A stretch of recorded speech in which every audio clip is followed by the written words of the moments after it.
You feel them pulling away. Longer replies, shorter calls, canceled plans. And the worst part?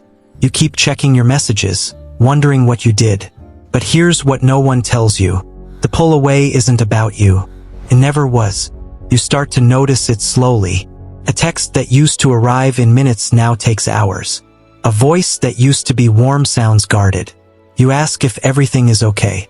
They say fine, but you feel the distance. This is the pattern. The pull away starts small, but it escalates. This is what avoidant attachment actually looks like. And we're just getting started. Avoidants don't pull away because they don't care.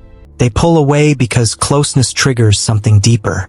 A fear of losing themselves. A fear of being consumed. For many avoidants, intimacy feels like a threat. Not because you're dangerous, because their nervous system was wired to equate closeness with loss of control. Wait, this is important. Most avoidants learned this early. They learned that relying on others meant disappointment. They learned that expressing needs meant being ignored. So they built a defense. Emotional distance became safety. The problem is that defense doesn't shut off when they enter a relationship. It stays active. And it activates exactly when things start to feel real.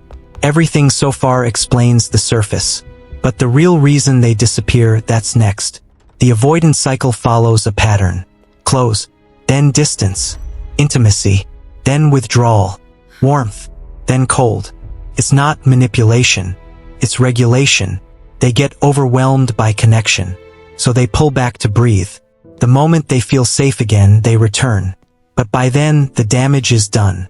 You feel confused, anxious, unsure if you did something wrong. Here's what most people completely miss. The pull away is rarely about you. It's about their internal wiring. The closer you get, the more their brain registers a threat. Not because you're threatening, because closeness requires vulnerability.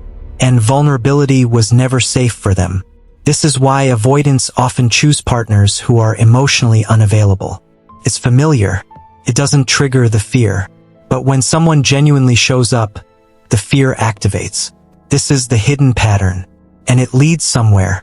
Avoidants pay a price for this. They lose good people. They sabotage relationships that could have healed them. They stay in shallow connections because deep ones feel dangerous. And the partners who love them, they carry the weight of being pulled away from. They wonder what they did wrong. They replay conversations, searching for the mistake that never happened. This is the kind of psychology most channels never get into. If this is landing for you, there's more coming. Here's the paradox. Avoidants want connection just as much as anyone. They long for it. They dream of it. But when it's offered, they panic. The pull away is a survival instinct, not rejection. They're not pushing you away because they don't want you. They're pushing you away because wanting you feels terrifying. The ones who pull away the hardest often want connection the most. They just don't know how to hold it. If you've been on the receiving end of this, you already know the pain, the confusion, the feeling of being left without explanation. The truth is, avoidants aren't broken. They're injured. They built walls to survive. But those walls keep out what they need most. Real, consistent, safe connection. The pull away isn't personal. It's self-protection. And understanding that doesn't excuse it. But it does explain it. Next time you feel someone pulling away, ask yourself this. Is it about you? Or is it about what closeness triggers in them? Drop a comment. Have you ever been on the receiving end of the pull away? What did it feel like?